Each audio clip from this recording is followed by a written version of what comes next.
છોકરાઓ આપણે આગળ વધીએ. તો આજે આપણે ખૂબ જ મજાનો અને ખૂબ જ ઇમ્પોર્ટન્ટ ટોપિક ભણવાના છે અને બહુ ઇન્ટરેસ્ટિંગ છે. ઇન્ટરેસ્ટિંગ તમને ત્યારે લાગી શકે કે જો તમને આ ટોપિક ખબર પડી તો તમને બહુ ઇન્ટરેસ્ટિંગ લાગશે. અને એના જે MCQ છે, મીન્સ કે JEE અને નીટમાં મે બી જો ક્વેશ્ચન આવી જાય તો એને સોલ્વ કરવાની બી બહુ મજા આવતી હોય છે. પણ ક્યારે મજા આવે? જો તમે આ ટોપિકને સમજ્યા હોય તો. બાકી તમે બુકમાં છે વાંચી જશો એનાથી સોલ્વ નથી થવાનું, પણ જો તમે આ ટોપિકને સમજશો તો મજા આવશે. ક્લિયર છે? તો આપણે શરૂઆત કરીએ. સમજો. તો આપણે લાસ્ટ વિડીયોની અંદર શ્રોડિંજર તરંગ સમીકરણને કમ્પ્લીટ કરેલું હતું અને શ્રોડિંજર તરંગ સમીકરણ દ્વારા કેન્દ્રની આજુબાજુ જે કક્ષા ક્યાં આવેલી હોય છે, કક્ષા ક્યાં આવેલી હોય છે, એની અંદર આવેલી કક્ષકો શું છે, ભાઈ ઇલેક્ટ્રોનની ઉર્જા શું છે, એ બધી જ ઇન્ફોર્મેશન 3 ક્વોન્ટમ આંક, મેં તમને લાસ્ટ વિડીયોમાં વાત કરી છે. 3 ક્વોન્ટમ આંક, મુખ્ય ક્વોન્ટમ આંક, ગૌણ ક્વોન્ટમ આંક અને ચુંબકીય ક્વોન્ટમ આંક દ્વારા દર્શાવી શકીએ છીએ. તો આજના ટોપિકની અંદર આપણે આ જ ક્વોન્ટમ આંક વિશે વાત કરવાના છે કે આ ક્વોન્ટમ આંકની ઉપયોગિતા શું છે, શું છે ક્વોન્ટમ આંક, એના વિશે સમજીએ. તો સમજો. તો વાત કરીએ છીએ આજના ટોપિકની આપણે.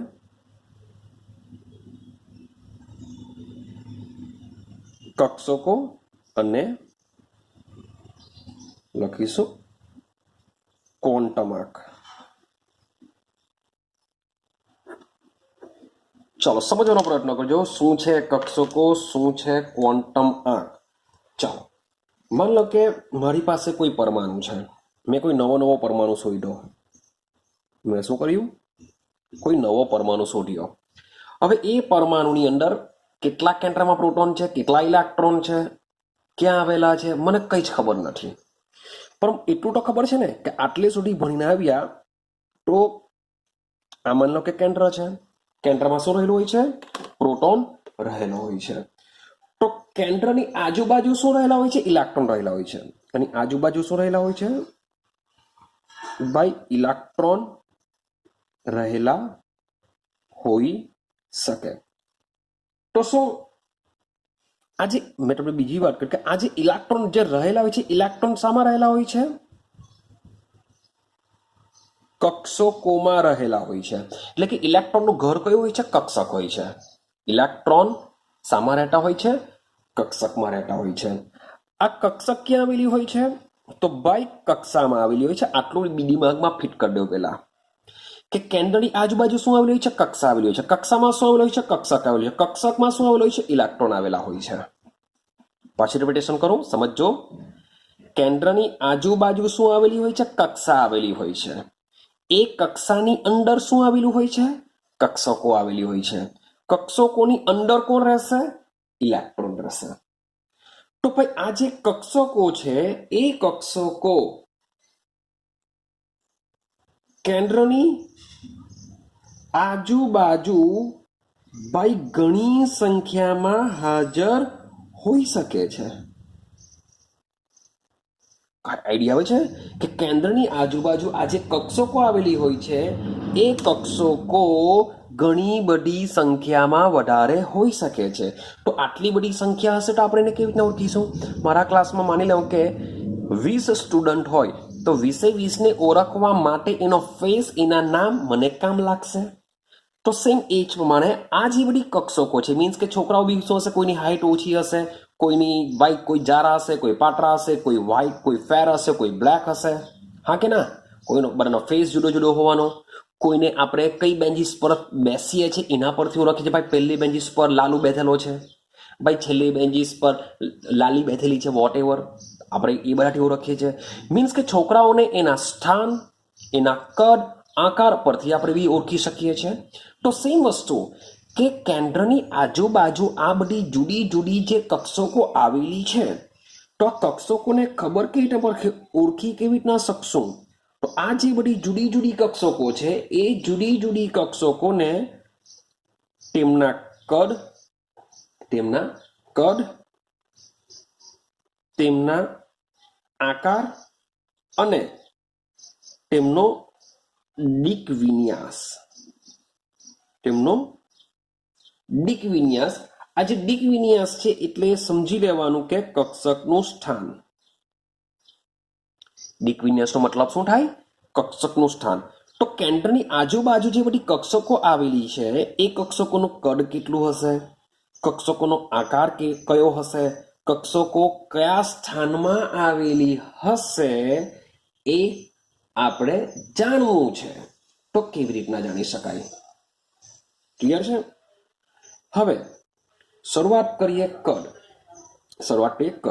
તો યાદ રાખજો, જેમ કક્ષકનું કદ નાનું હોય, માન લો કે એક માના બે છોકરા છે, એક બહુ નાનો છે 2 વર્ષનો છે, એક મોટો છે 10 વર્ષનો છે. તો બે છોકરાઓમાંથી કયો છોકરો મીન્સ કે માતાની નજીક વધારે હશે? તો સીધી સિમ્પલ વસ્તુ છે કે જે નાનો છોકરો હોય છે માતાની નજીક વધારે હશે, કારણ કે ભાઈ નાનો છે, લાડ પ્યાર વધારે હશે માતા સાથે. તો અહીંયા પણ જેમ જે કક્ષક છે કક્ષકનું કદ જેટલું નજીક હોય, જેમ કક્ષકનું કદ નાનું હશે, તો નાનું હોય તો એ કક્ષક કેન્દ્રની નજીક હોય છે. યાદ રાખજો, જો કક્ષક કદમાં નાની હશે તો માં કોણ છે? આપણી કેન્દ્ર છે. તો એ કક્ષક કોની નજીક હશે? કેન્દ્રની નજીક હશે. જો કક્ષક 100%ની વાત છે, કક્ષકમાં કોણ રહેલો હોય છે? ઇલેક્ટ્રોન રહેલો હોય છે. તો આ ઇલેક્ટ્રોન શું રહેશે? કેન્દ્રની નજીક મળી આવવાની સંભાવના દર્શાવશે. મીન્સ કે કદ શું કરશે? કેન્દ્રની નજીક ઇલેક્ટ્રોન મળી આવવાની સંભાવના બતાવશે. ક્લિયર થાય છે? ચાલો, સેમ એ જ પ્રમાણે આપણે વાત કરીએ આકાર અને વાત કરીએ ડિક વિન્યાસ એટલે કે સ્થાનની. તો એ આકાર અને ડિક વિન્યાસ દર્શાવશે કે એમ તો કેન્દ્રની આજુબાજુ ઘણી બધી દિશાઓ આવેલી છે, 8 દિશાઓ આવેલી છે, પરંતુ બીજી બધી દિશાઓ કરતા અમુક ચોક્કસ દિશામાં બીજી બધી દિશાઓ કરતા અમુક ચોક્કસ દિશામાં ઇલેક્ટ્રોન મળી આવવાની સંભાવના દર્શાવે છે. કારણ કે એમ પણ આપણે જોવા શું માંગીએ છીએ કે કેન્દ્રની આજુબાજુ ભાઈ ઇલેક્ટ્રોન ક્યાં આવેલા છે, કઈ જગ્યાએ આવેલા છે, એ જ આપણે સમજવાનો પ્રયત્ન કરીએ છીએ. આથી જો આપણે કક્ષકોનું કદ, કક્ષકોનો આકાર, કક્ષકોનું સ્થાન જો ડિસાઈડ કરી દઈએ તો આપણને ઇલેક્ટ્રોન મળી આવવાની શક્યતા થઈ જશે. તો કેન્દ્રની આજુબાજુ ક્યાં ઇલેક્ટ્રોન આવેલા છે એ શાના પરથી જાણી શકું છું? કક્ષક પરથી જાણી શકું છું, હા કે ના? પણ કોઈ પણ કક્ષક માટે, એ નાની મોટી ગમે તે કક્ષક હોય, કોઈ પણ કક્ષકને જાણવું હોય તો એના માટે તમારી પાસે 3 ક્વોન્ટમ આંક હોવા જોઈએ. કક્ષકને જાણવું હોય કે કક્ષક ક્યાં આવેલ છે, કારણ કે કક્ષકની અંદર ઇલેક્ટ્રોન મળી આવવાની સંભાવના હોઈ શકે છે. હું એમ નથી કહેતો કે દરેક કક્ષકમાં ઇલેક્ટ્રોન હોય જ. હવે હાઇડ્રોજનમાં એક જ ઇલેક્ટ્રોન છે, તો જે કેન્દ્રની આજુબાજુ બીજી બધી કક્ષકો હોઈ શકે છે, તો એમાં ઇલેક્ટ્રોન તમને નહીં મળશે. તો હું એમ નથી કહેતો કે કક્ષક છે એટલે કે ઇલેક્ટ્રોન રહેશે જ, પણ કક્ષકમાં ઇલેક્ટ્રોન મળી આવવાની શક્યતા હોય છે. તો આ કક્ષકને સમજવું હોય તો દરેક કક્ષક માટે 3 ક્વોન્ટમ આંક હોય છે. કયા કયા હોય છે? તો એક હોય છે મુખ્ય ક્વોન્ટમ આંક, જે આજે આપણે સમજવાના છે. એક હોય છે મુખ્ય ક્વોન્ટમ આંક, બીજો હોય છે ગૌણ ક્વોન્ટમ આંક, અને ત્રીજો હોય છે ચુંબકીય ક્વોન્ટમ આંક. ક્લિયર છે? ચાલો, તો મીન્સ કે મારે જો કેન્દ્રની આજુબાજુ જે ઇલેક્ટ્રોન આવેલા છે એને જો મારે શોધવા હોય તો મારે શું કરવું પડશે? કક્ષકને શોધવી પડશે. અને કક્ષકને શોધવા માટે મારે આ 3 ક્વોન્ટમ આંક વિશે બધી જ ઇન્ફોર્મેશન મેળવવી પડશે. કેમ? કારણ કે કોઈ પણ કક્ષક આ 3 ક્વોન્ટમ આંક ધરાવશે જ. શબ્દ બોલું છું, ધરાવશે જ. રેડી છે? ચાલો, તો હવે આપણે સ્ટાર્ટ કરીએ. સૌથી પહેલો ક્વોન્ટમ આંક મીન્સ કે કોઈ પણ કક્ષક લઈ લો, કોઈ પણ કક્ષક લઈ લેજો તમે, એ કોઈ પણ કક્ષક આ 3 ક્વોન્ટમ આંક ધરાવશે જ. ચાલો, તો સ્ટાર્ટ કરીએ આપણે. બહુ મજાનો ટોપિક છે, સમજજો. મુખ્ય ક્વોન્ટમ આંક ટોપિક છે આજનો આપણો, મુખ્ય ક્વોન્ટમ આંક. તો શું યાદ રાખવાનું છે? સમજતા રહેજો. ચાલો, સૌથી પહેલા વાત કરું કે જે મુખ્ય ક્વોન્ટમ આંક છે તેને દર્શાવવા n સંજ્ઞા વપરાય છે. કે મુખ્ય ક્વોન્ટમ આંકને શાનાથી દર્શાવી શકીએ? n સંજ્ઞા વડે દર્શાવવામાં આવે છે.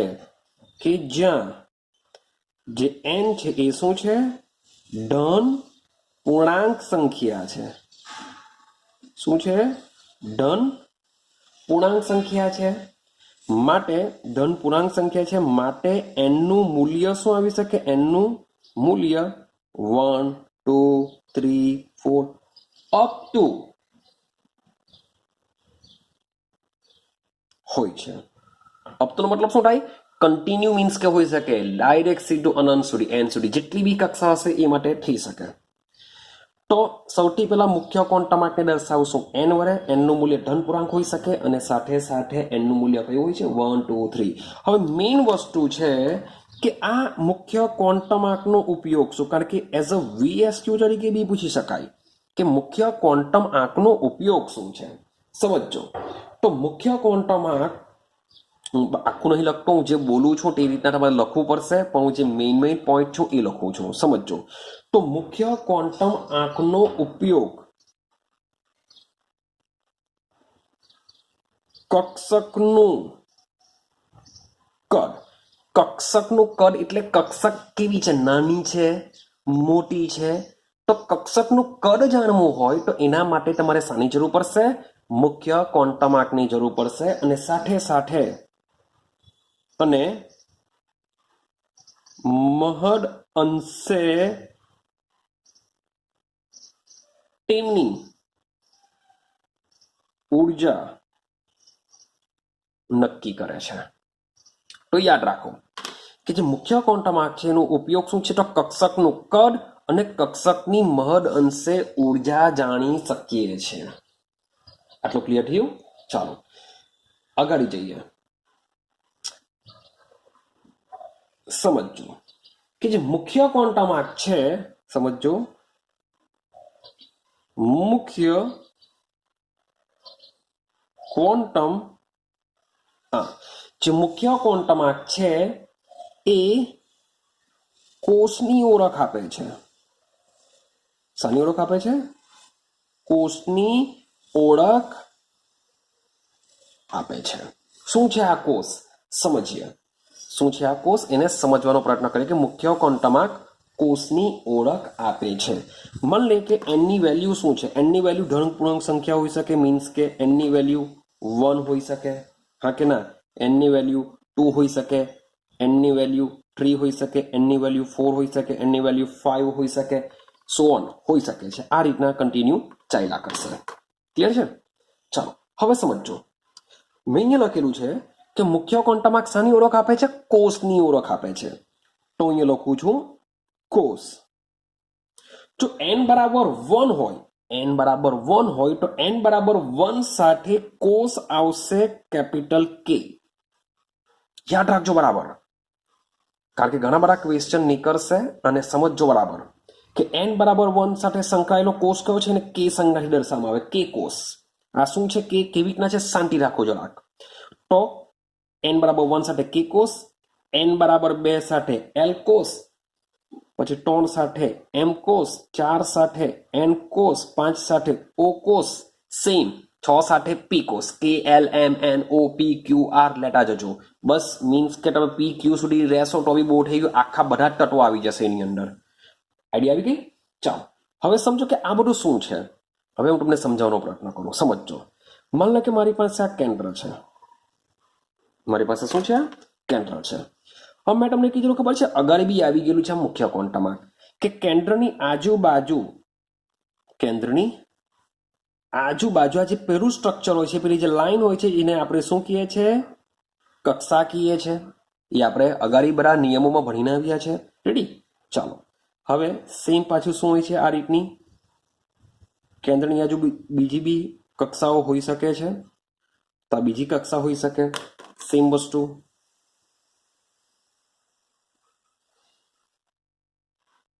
આ જે દોરું છું એ શું છે? ત્રીજી કક્ષા છે. એને સો બધી બહુ બધી કક્ષાઓ હોઈ શકે છે. હું આટલી જ ખાલી દોરું છું. હવે સમજવાનો પ્રયત્ન કરો કે આ જે પહેલી કક્ષા છે, પહેલી કક્ષા માટે આપણે n બરાબર 1 બોલીએ છીએ. પહેલી કક્ષા માટે n બરાબર 1. જે બીજી કક્ષા છે એના માટે n બરાબર 2 હોય છે. જે ત્રીજી કક્ષા છે એના માટે n બરાબર 3 હોય છે. સેમ મને લગાવ એક દોરી દઉં.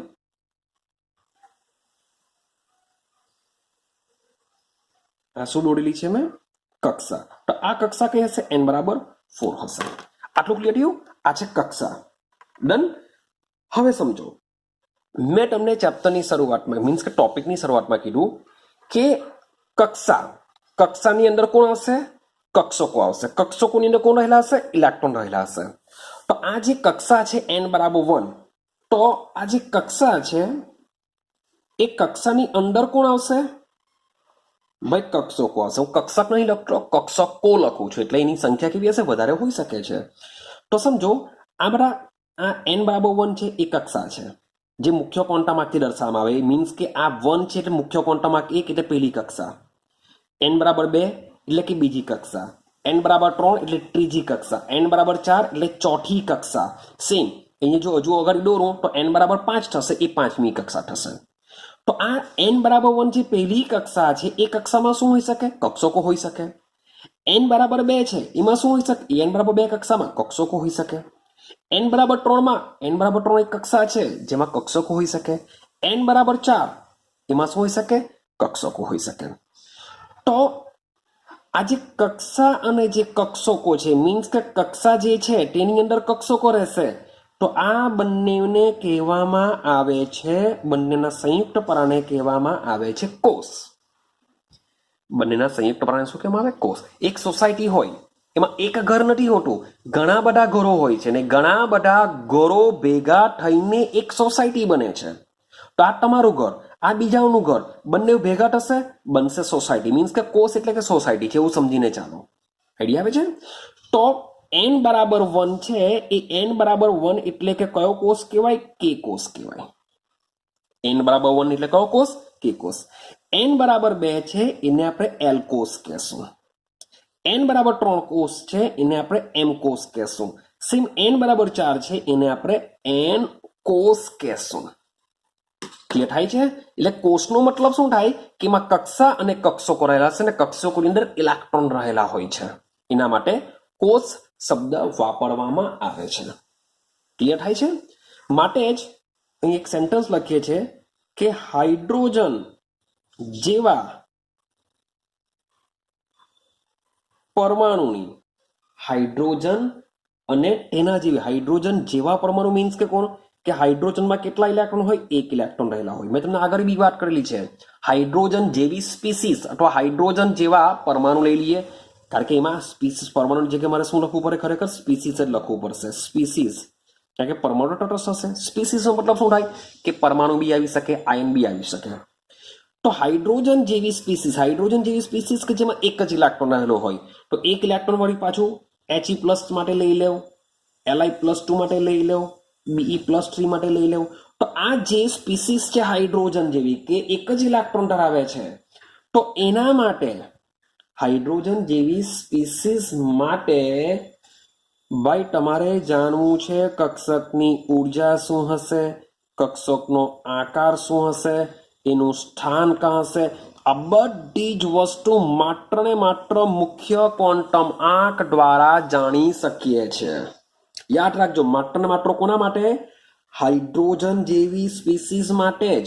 બાકી તો મેં તમને હમણાં જ કીધું, બ્લેક માર્કરમાં લખેલું છે કે તમારે જો કક્ષકની ઉર્જા અથવા તો કદ જાણવું હોય, ઉર્જા અથવા કદ, એ કોણ કહેશે? મુખ્ય ક્વોન્ટમ આંક કહેશે. તમારે આકાર જાણવો હશે તો કોઈ બીજા ક્વોન્ટમ આંક પાસે જવું પડશે. એનું સ્થાન, કક્ષકનું સ્થાન જાણવું હોય તો કોઈ બીજા ક્વોન્ટમ આંક પાસે જવું પડશે. તો મુખ્ય ક્વોન્ટમ આંક કઈ બધું જ નહીં કહેશે કે કક્ષકનું કદ કેટલું છે, કક્ષકનો આકાર કયો છે, કક્ષકનું સ્થાન કયું છે. એ માત્ર મુખ્ય ક્વોન્ટમ આંક જણાવતું નથી. આઈડિયા આવે છે હું શું સમજાવવા માંગુ છું? કે સમજો, જુદી જુદી કક્ષકોનું કદ, આકાર અને સ્થાન જુદા જુદા ક્વોન્ટમ આંક નક્કી કરે છે. વાત ચાલે છે મુખ્ય ક્વોન્ટમ આંક. મુખ્ય ક્વોન્ટમ આંક દ્વારા માત્ર ને માત્ર કક્ષકનું કદ અને તેની ઉર્જા વિશેની જ માહિતી મળે છે. પણ ખાલી હાઇડ્રોજન જેવી સ્પીસીસ છે કે જેના માટે કક્ષકનું કદ, કક્ષકનો આકાર, કક્ષકનું સ્થાન ક્યાં છે, આ બધી જ વસ્તુ માત્ર ને માત્ર મુખ્ય ક્વોન્ટમ આંક પરથી જાણી શકાય છે. યાદ રાખજો. ક્લિયર થાય છે? હા કે ના? ઓકે, તો આમાં જ હવે અગાડી સમજવાનો પ્રયત્ન કરીએ. બરાબર સમજજો. ચાલો હવે અગાડી વાત કરીએ. સમજજો. હવે પોઈન્ટ લખું છું, સમજવાનો પ્રયત્ન કરજો કે મુખ્ય ક્વોન્ટમ આંકના એટલે કે એનના મૂલ્યના વધારા સાથે, એનના મૂલ્યના વધારા સાથે માન્ય કક્ષકોની સંખ્યા વધે. માન્ય કક્ષકોની સંખ્યા વધે છે. કેવી રીતના? કે માની લો કે n બરાબર 1 એટલે શું થાય? પહેલી કક્ષા. n બરાબર 2 એટલે બીજી કક્ષા. તો આ પહેલી કક્ષામાં જેટલી કક્ષકો હશે એના કરતા બીજી કક્ષકમાં કક્ષકોની સંખ્યા કેવી હશે? વધુ હશે. એટલે કે પેલા ઘરમાં પેલું ઘર બહુ નાનું હશે, એના કરતા બીજું ઘર કેવું હશે? મોટું હશે. ને આના કરતા હું n બરાબર 3 માં જાઉં તો 2 માં જેટલી કક્ષકો હશે તેના કરતા 3 માં વધુ કક્ષકો હશે. માટે n ના મૂલ્યના વધારા સાથે માન્ય કક્ષકોની સંખ્યા પણ વધતી જાય છે. મીન્સ કે આ કેન્દ્ર છે, આ પેલી કક્ષા છે, તો પેલી કક્ષામાં જેટલી કક્ષકો હશે તેના કરતા બીજી કક્ષામાં કક્ષકોની સંખ્યા વધારે રહેશે. ક્લિયર થાય છે આ પોઈન્ટ? હા કે ના? ચાલો હવે આ જે કક્ષકોની સંખ્યા છે તમારે જાણવી છે. તો કેવી રીતના જાણી શકાશે? મજાનું સૂત્ર છે, એમસીક્યુમાં વારંવાર પૂછાયા કરતું હતું. તો તમારે કક્ષકોની સંખ્યા જાણવી છે તો યાદ રાખજો કે માન્ય કક્ષકોની સંખ્યા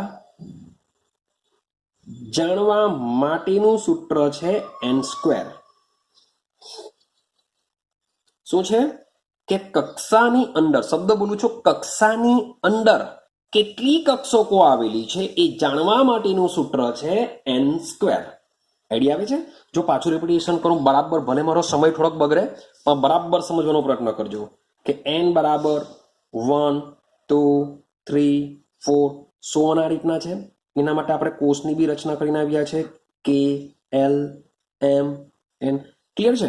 તો સમજો કે હવે હું વાત કરું કક્ષકની સંખ્યા વિશે. સમજો તો n બરાબર 1 છે તો 1 નો સ્ક્વેર કરો, 1 નો સ્ક્વેર કરો તો સંખ્યા કેટલી મળશે? 1. તો જે પહેલો કોષ છે, એટલે કે પહેલો કોષ એટલે કોણ? કે કોષ, જે n બરાબર 1 થી આપણે દર્શાવીશું n બરાબર 1. તો આ n બરાબર 1 માં જે કે કોષ છે એ કે કોષમાં એક જ કક્ષક આવેલી છે. ખાલી શું આવેલી છે? માત્ર એક જ કક્ષક આવેલી છે. ક્લિયર છે?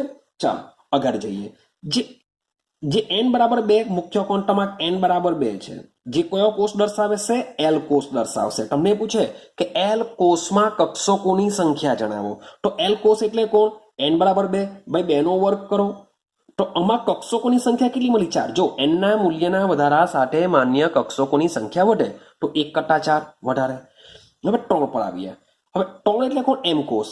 અથવા એમ બી પૂછે કે મુખ્ય ક્વોન્ટમ 3માં કક્ષકોની સંખ્યા કેટલી, અથવા પૂછે કે એમ કોષમાં કક્ષકોની સંખ્યા કેટલી. તો એમ કોષ છે તો 3 નો વર્ગ કરો, n². સૂત્ર શું છે કક્ષકોની સંખ્યા જાણવા માટેનું? n².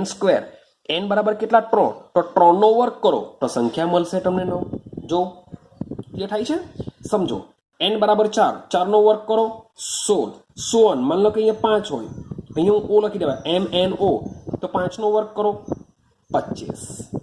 તો જેમ જેમ આપણે n નું મૂલ્ય વધતું જશે તેમ તેમ એના અંદર આવેલી કક્ષકોની સંખ્યા પર શું થશે? વધશે. ક્લિયર થાય છે? માટે જ n બરાબર 1 છે એટલે કે એમાં એક જ કક્ષક આવશે, n બરાબર 2 છે એમાં 4 કક્ષક આવશે. હવે 4 કક્ષક આ કઈ કઈ છે એ આપણે રાહ જોવી પડશે. હજુ આપણા 2 ક્વોન્ટમ આંક બાકી છે, એના પરથી તમને આઈડિયા આવશે કે બીજી 2માં શું થશે. ક્લિયર છે? આ સેન્ટેન્સ આઈડિયા આવે છે? હા કે ના? ચાલો અગાડીની વાત કરીએ, સમજવાનો પ્રયત્ન કરજો. ચાલો હવે જોજો, તો જેમ ઇલેક્ટ્રોન કેન્દ્રથી દૂર રહેલો હોય, જેમ ઇલેક્ટ્રોન કેન્દ્રથી દૂર રહેલો હોય તેમ n નું મૂલ્ય વધુ હોય. હવે તમે વિચારો કે ભાઈ ઇલેક્ટ્રોન એકદમ જ દૂર રહેલો હોય, તો ઇલેક્ટ્રોન દૂર રહેલો હોય તો અહીંયા એ જે કક્ષકમાં રહેલો હશે એ કક્ષક માટે n નું મૂલ્ય બી કેવું હશે? વધારે હશે. ભાઈ n બરાબર 1 માં રહેલો હોય તો એ કેન્દ્રની નજીક રહેલો હોય એના માટે n બરાબર 1 છે. માન લો કે અહીંયા આ માન લો કે 10મી કક્ષા છે, n બરાબર 10 છે, અહીંયા ઇલેક્ટ્રોન રહેલો છે. તો વિચારો ઇલેક્ટ્રોન દૂર ક્યારે હશે? કે જ્યારે n નું મૂલ્ય વધારે હોય. તો n નું મૂલ્ય વધે તેમ શું થશે? કક્ષકનું મૂલ્ય વધતું રહેશે. ચાલો, તો જેમ n નું મૂલ્ય વધે તેમ ઇલેક્ટ્રોન દૂર જશે. હવે ઇલેક્ટ્રોન જેમ દૂર જાય તેમ તેની ઉર્જા વધે છે. તો એના માટે n ના વધારા સાથે ઇલેક્ટ્રોનને ખસેડવા, મીન્સ કે ઇલેક્ટ્રોનને મારે આગળ લઈ જવો છે, એને મીન્સ કે ઉપર લઈ જવો છે, એટલે કે જે કક્ષામાં છે એ કક્ષામાંથી મારે ઉપર લઈ જવો છે, અહીંયાથી હજુ ઉપર લઈ, મીન્સ કે સંક્રાંતિ.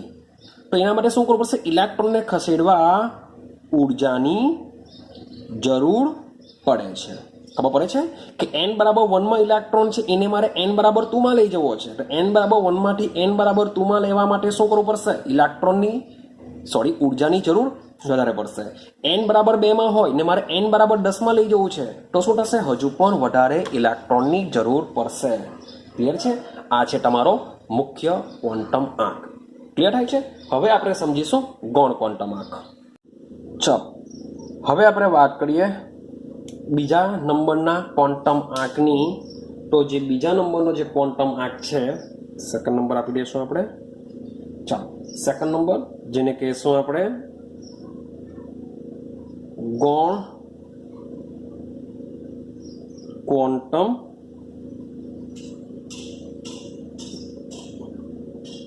એને કહીશું આપણે ગૌણ ક્વોન્ટમ આંક. ચાલો, તો ગૌણ ક્વોન્ટમ આંકના સૌથી પહેલા તમારે યાદ રાખવું પડશે એના અન્ય નામ તમારે યાદ રાખવા પડશે. તો ગૌણ ક્વોન્ટમ આંકને બીજા બધા નામોથી ઓળખવામાં આવે છે, જેમ કે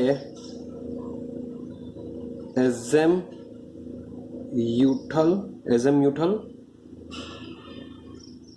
ક્વોન્ટમ, શું કહેશું એને?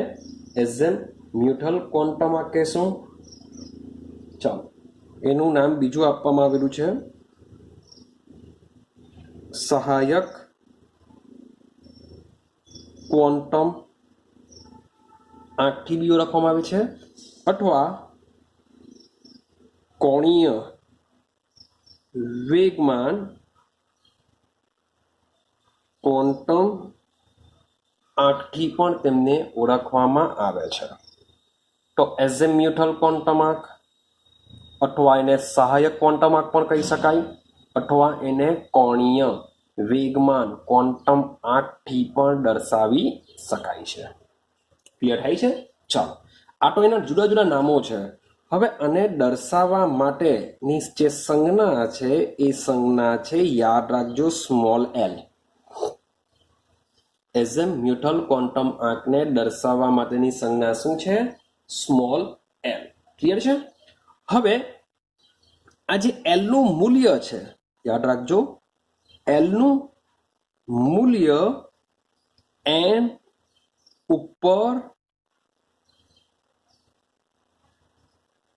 આધારિત છે. જે એલ નું મૂલ્ય છે એ શાના ઉપર આધારિત છે? એન ઉપર આધારિત છે. કેમ કે કારણ કે એલ બરાબર થાય 0 થી n-1. એલ ને જાણવા માટેનું સૂત્ર શું છે? 0 થી n-1. આ કોના માટે? એલ માટે છે. મીન્સ કે એલ ને જો જાણવું હોય તો એના માટેનું સૂત્ર છે 0 થી n-1. ચાલો, કેવી રીતના? તો એને બી આપણે સમજીશું. માની લઈએ કે હું n બરાબર 1 લઈ લઉં. સમજો કે હું n, સોરી ફોર ધેટ, સમજો હું n બરાબર શું લેવું છું? 1 લેવું છું. તો આ સૂત્રમાં મૂકીએ n-1 માં. તો 1 - 1 શું આવશે? 0. 0 થી 0. તો એનો મતલબ એમ થાય કે એલ નું મૂલ્ય બી શું આવશે? 0 આવશે. આઈડિયા આવે છે? માન લો કે હું n બરાબર 2 હોય, મુખ્ય ક્વોન્ટમ આંક 2 હોય, તો એલ ના મૂલ્ય શું હોઈ શકે? તો અહીંયા જો 2 મૂકું તો 2 - 1. 2 - 1. તો આન્સર કેટલો આવશે? 1. 0 થી 1. તો એલ ના મૂલ્ય શું આવી શકે? 0 અને 1 હોઈ શકે. 0 થી 1. ક્લિયર? ચાલો, માન લો કે હું n બરાબર 3 મૂલ્ય હોય, n બરાબર 3 મૂલ્ય હોય તો શું થાય? જો n બરાબર 3 હોય તો એલ ના શક્ય મૂલ્યની વાત કરીએ તો એલ ના જે શક્ય મૂલ્ય છે અહીંયા મૂકો 3. 3 - 1 એટલે આન્સર કેટલો આવશે? 2. તો 0 થી 2. તો 0 1 2. 0 1 2. સેમ માન લો કે n બરાબર 4 હોય. n બરાબર 4 તો સમજો અહીંયા 4 મૂકો તો 4 - 1 એટલે આન્સર આવશે 3. તો 0 થી 3 એટલે કે એલ નું મૂલ્ય કેટલું આવશે? 0 1 2 3. ખબર પડે છે? આ બધી વસ્તુ તમારે મીન્સ કે બહુ સમજવા જેવી છે, બહુ મજાનું છે. માન લો કે સેમ વસ્તુ આ લાસ્ટ લઈ લઉં છું. સમજો, માન લો કે n બરાબર 5 હોય. હવે આઈડિયા આવી જતી હશે. 5 કરતા એક ઓછું મૂકી દો. 0 1 2 3 4. ક્લિયર? માન લો કે n બરાબર 6 હોય તો 6 કરતા એક ઓછું લઈ લો. તો l બરાબર મૂલ્ય શું આવશે? 0 1 2 3 4 5. ઉતરે છે? 6 માટે 5 સુધી, 5 માટે 4 સુધી, 4 માટે 3 સુધી, 3 માટે 2 સુધી, 2 1 સુધી, 1 0 સુધી. શરૂઆતમાં 0 તો આવશે જ. શરૂઆતમાં 0 તો આવશે જ. ક્લિયર થાય છે? તો આ યાદ રાખવાનું છે. બીજી એક વસ્તુ તમે જો નોટ કરી હો તો, જો n બરાબર 1 હોય તો l ના મૂલ્યની સંખ્યા પણ ચેક. જો શબ્દ બોલું છું, l ના મૂલ્યની સંખ્યા 1 જ હશે. n બરાબર 2 સંખ્યા છે તો l ની પણ 2 સંખ્યા. n બરાબર 3 છે તો l ની પણ 3 સંખ્યા. l બરાબર 4 છે તો l ની પણ 4 સંખ્યા. 5 હોય તો 5 સંખ્યા, 6 હોય તો 6 સંખ્યા. હા કે ના? ક્લિયર થાય છે આટલું? તો એનો મતલબ એમ થાય કે મુખ્ય કોષની સંખ્યા એ પેટા કોષની સંખ્યા હોય છે. પોઈન્ટ યાદ રાખવાના પરથી કે મુખ્ય કોષની સંખ્યા ઇઝ ઇક્વલ ટુ પેટા કોષની સંખ્યા. મીન્સ કે આ મુખ્ય કોષ એટલે કે n, આ છે પેટા કોષ એટલે કે l. તો મુખ્ય કોષની જેટલી સંખ્યા હશે, આ l એટલે કે આપણે પેટા કોષ બી એને કહી શકીએ. પેટા કોષ બી આપણે કહી શકીએ છે. તો મુખ્ય કોષની જેટલી સંખ્યા હશે એટલી શું હશે? પેટા કોષની સંખ્યા હશે. એટલે કે n બરાબર l. મેં તમને કીધું કે n બરાબર 3 હોય તો l ની વેલ્યુ કેટલી આવશે 0 1 2, કારણ કે સૂત્ર છે 0 થી n -1. રેડી? હવે એક મુખ્ય વાત તો તમને કહેવાનું ભૂલી ગયો કે આ ગૌણ ક્વોન્ટમ આંક જે છે અથવા એઝિમ્યુથલ ક્વોન્ટમ આંક છે એનો ઉપયોગ શું?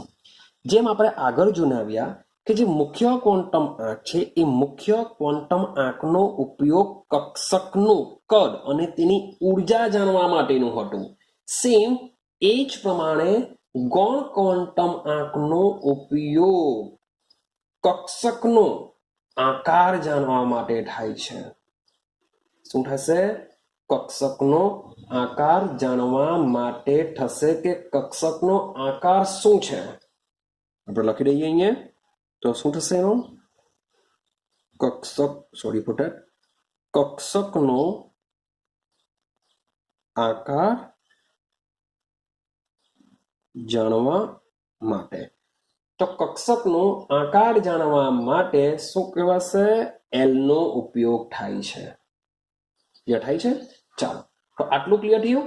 હવે જોજો, તો આ જે પેટાકોષ છે એ પેટાકોષને ગૌણ ક્વોન્ટમ આંક નિર્દેશિત કરવામાં આવે છે.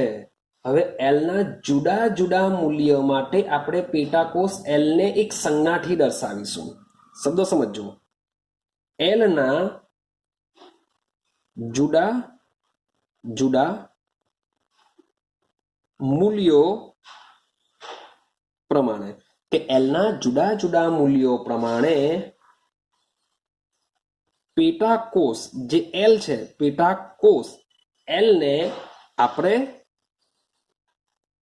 સંજ્ઞાથી દર્શાવીશું. એ યાદ રાખવાનું છે. આ જો ભૂલી ગયા તો કંઈ જ નહીં આવડશે.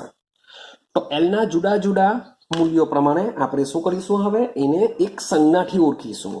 તો સમજો, અહીંયા લઈએ છીએ આપણે એલ નું મૂલ્ય કે એલ નું મૂલ્ય શું છે. રેડી? અહીંયા આપણે દર્શાવીશું પેટા કોષની સંજ્ઞા. પેટા કોષની સંજ્ઞા. ચલો, એલ નું મૂલ્ય શું હોઈ શકે? ભાઈ 0 થી સ્ટાર્ટ થાય. જેમ n નું મૂલ્ય ધન પૂર્ણાંક સંખ્યા છે તેમ l નું મૂલ્ય 0 થી લઈને n -1. શું આવશે? તમે l નું મૂલ્યની જો વાત કરો તો l નું મૂલ્ય શું આવશે? 0 થી n -1 સુધીના ગાળામાં હોય છે.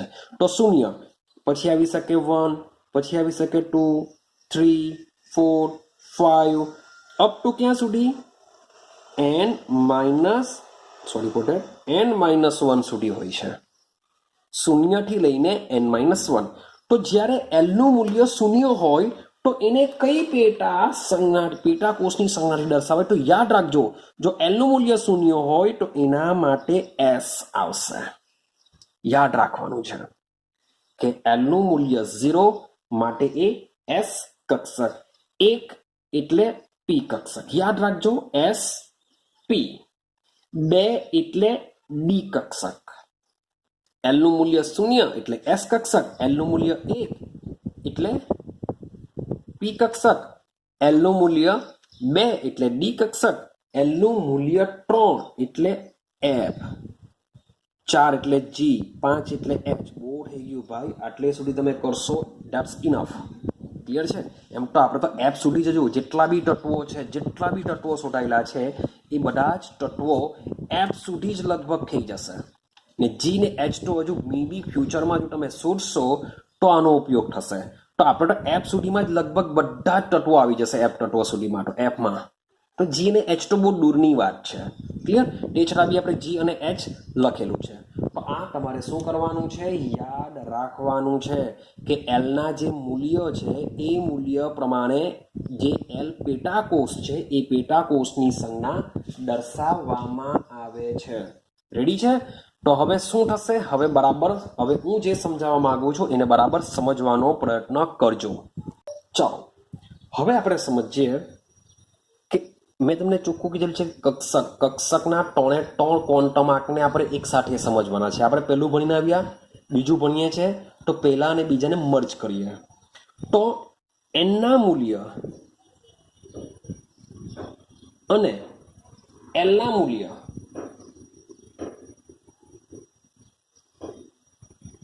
સંબંધ જાણીએ કે આ બંનેના મૂલ્યોનો સંબંધ શું છે. કેવી રીતના ખબર પડશે તો સમજો. માની લો કે અહીંયા હું n લખું છું. જો તમારી પાસે n હોય તો એના પરથી તમે l ની વેલ્યુ જાણી શકો. l ની વેલ્યુ જો ખબર હોય, n ની વેલ્યુ ખબર હોય તો એના પરથી તમે પેટા કોષનો સંકેત અથવા તો સંજ્ઞા જાણી શકો છો. શું જાણી શકો છો? પેટા કોષનો સંકેત અથવા સંજ્ઞા જાણી શકો છો. બરાબર સમજો.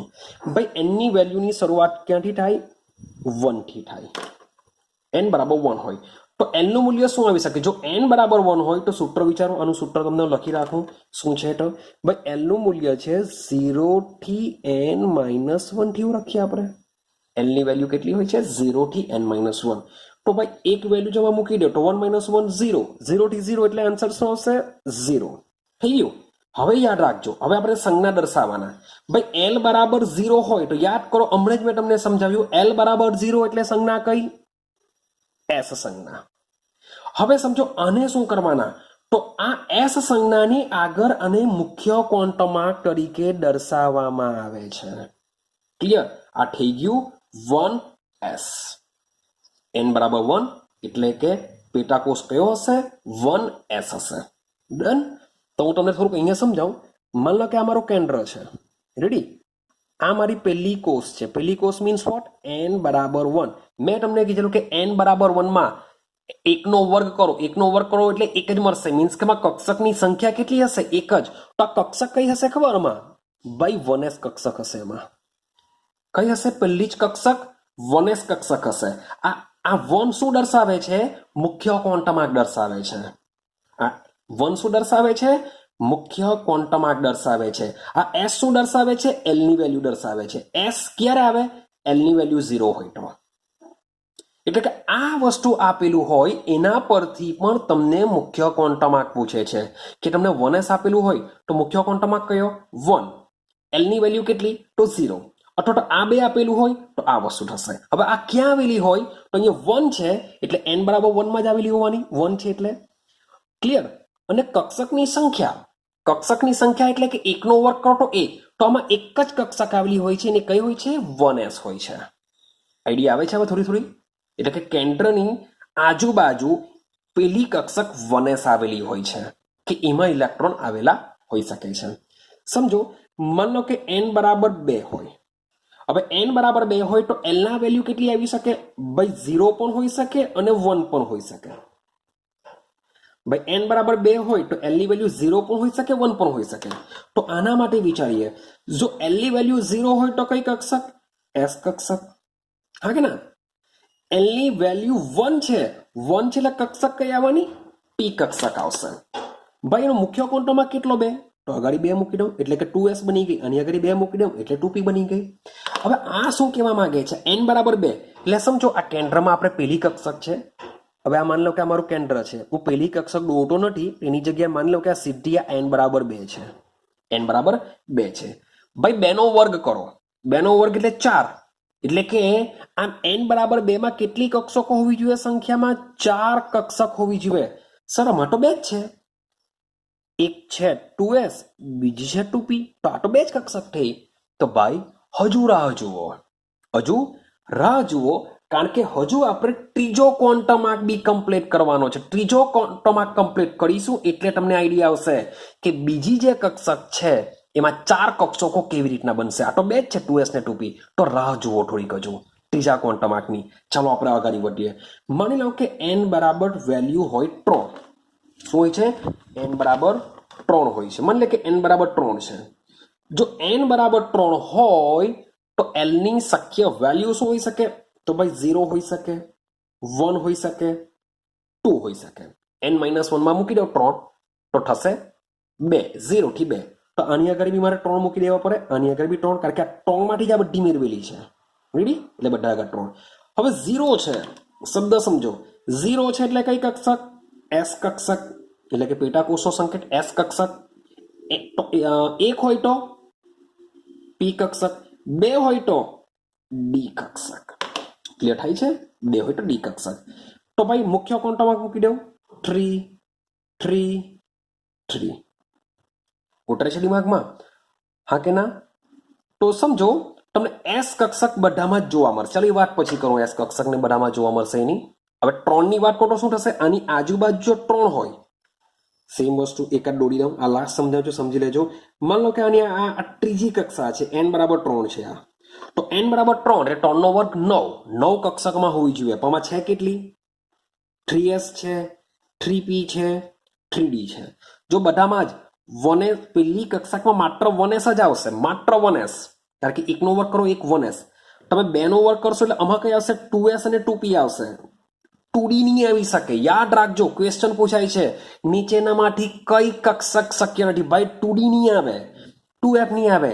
મુખ્ય ક્વોન્ટમ આંક 2 હોય તો s અને p જ આવી શકે. 2s આવી શકે, 2p આવી શકે.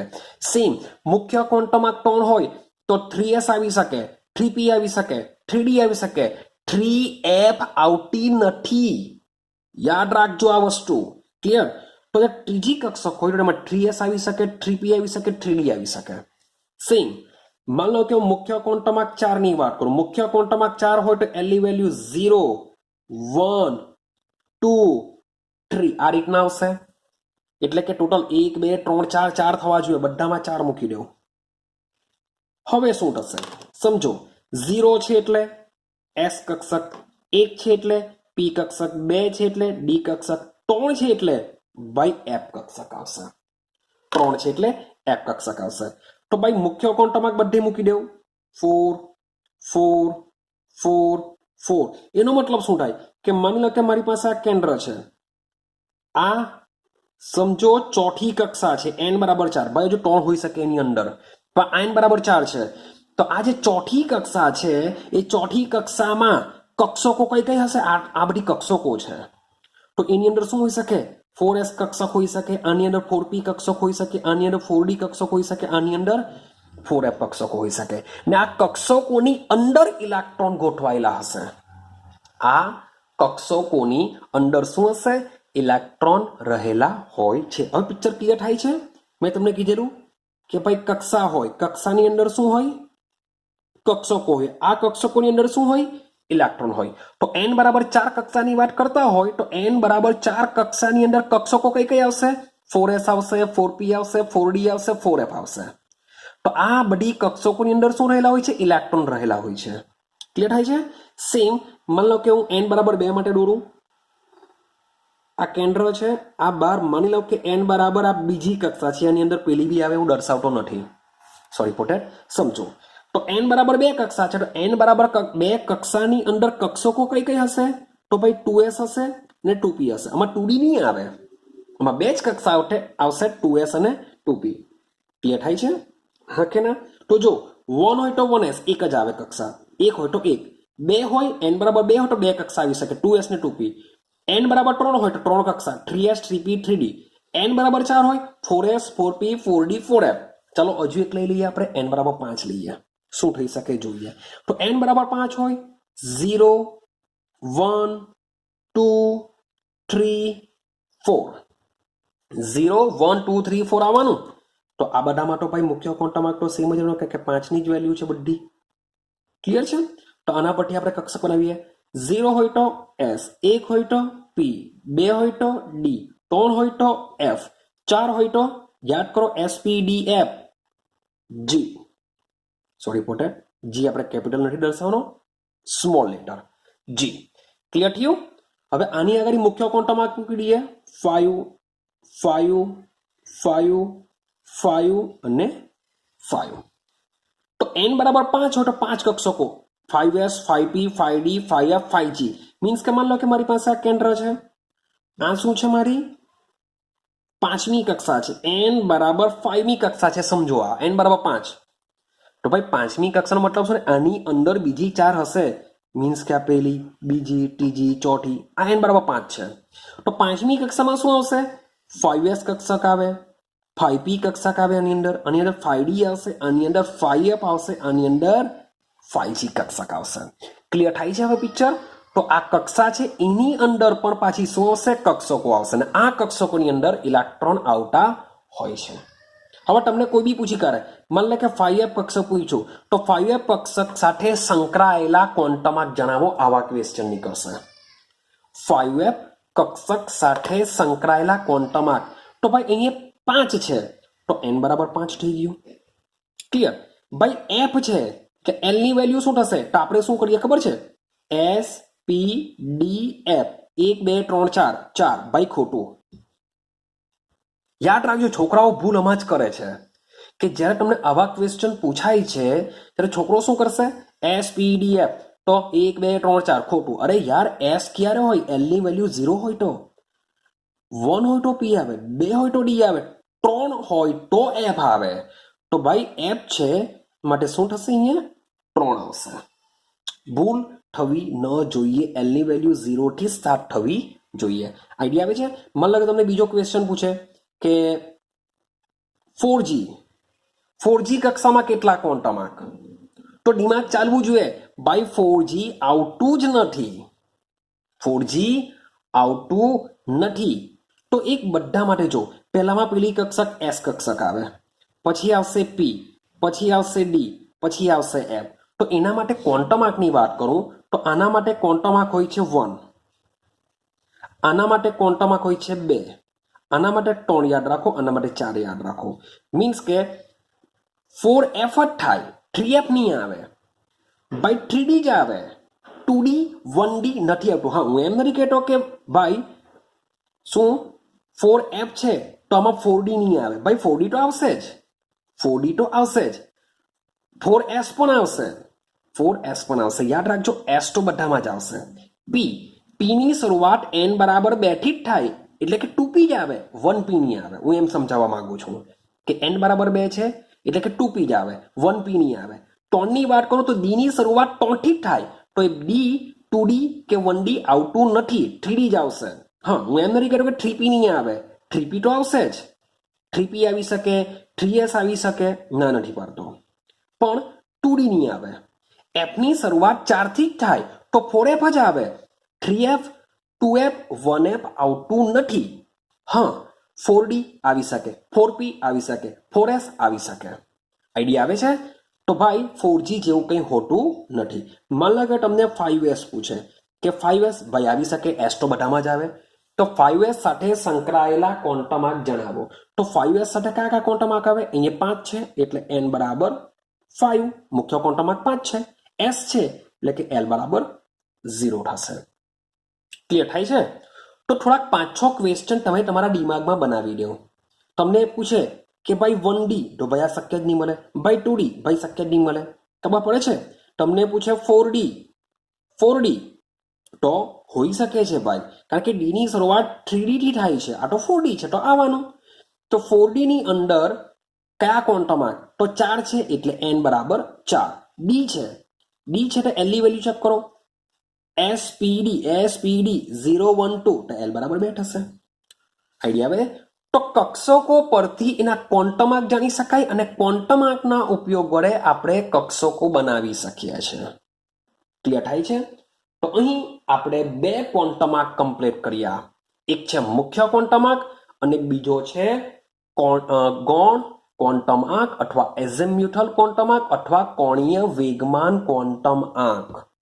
તો આ 2 ક્વોન્ટમ આંકને બરાબર સમજવાનો પ્રયત્ન કરો, સમજો, કારણ કે આ 2ને સમજશો તો તમને ત્રીજો ક્વોન્ટમ આંક આવડશે.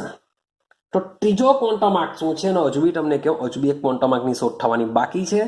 પણ એ શ્રોડિંજર તરંગ સમીકરણ પરથી આપણે 3 જ ક્વોન્ટમ આંકની વાત કરેલી, પણ ત્યાર પછી પાછો ચોથો ક્વોન્ટમ આંકની બી શોધ કરવાની આવશ્યકતા રહેલી હતી. પણ કેમ શોધ થવાની આવશ્યકતા રહેલી હતી તેનો આન્સર તમને ત્રીજા ક્વોન્ટમ આંક વિશે સમજશો પછી જ ખબર પડશે. તો હમણાં સુધી બસ આપણે રાખીએ. માન લાગે થોડાક તમને એક્ઝામ્પલ આપું તો એને સોલ્વ કરવાનો પ્રયત્ન કરજો. ક્લિયર છે? ચાલો, તો માન લો કે તમને આપેલું હોય 6h ના આમાં કયા કયા ક્વોન્ટમ આંક આવશે, મીન્સ કે n ની વેલ્યુ કેટલી, l ની વેલ્યુ કેટલી, એ તમે મને કહેજો કોમેન્ટ કરીને. અગાડી જઈએ, થોડાક તમને આપું 5f માં મને કહેજો, એકચ્યુઅલી આ બધા લખેલા જ છે. ચલો અઘરા થોડાક આપો. 7s માં મુખ્ય ક્વોન્ટમ આંક મને કહેજો. ચલો ત્યાર પછી અગાડી જઈએ સેવન ડીમાં કહેજો.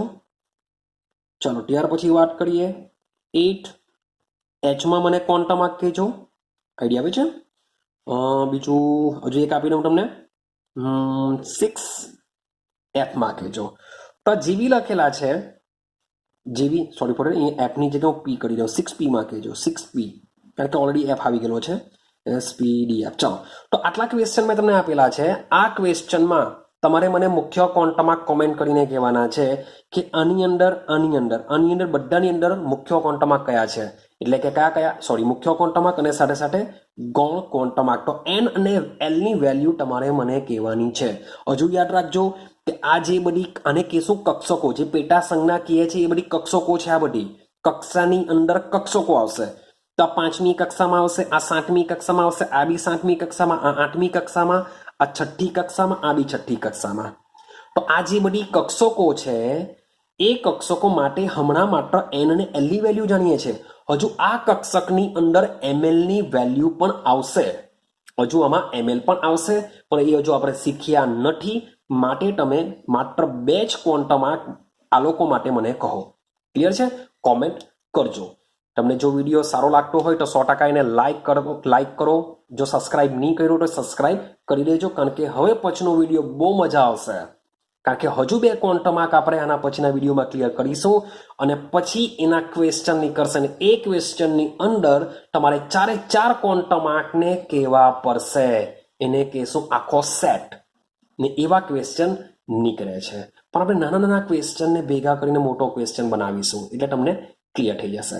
ઓકે, તો મળીશું આપણે ફરીથી કાલે નવા વિડીયોની સાથે. તો આ બહુ મજાનો વિડીયો, બહુ ઇન્ટરેસ્ટિંગ વિડીયો છે. આ જો નહીં આવડું તો ઘણું બધું નહીં આવડશે 12 સાયન્સમાં પણ અને 11 સાયન્સની અંદર પણ.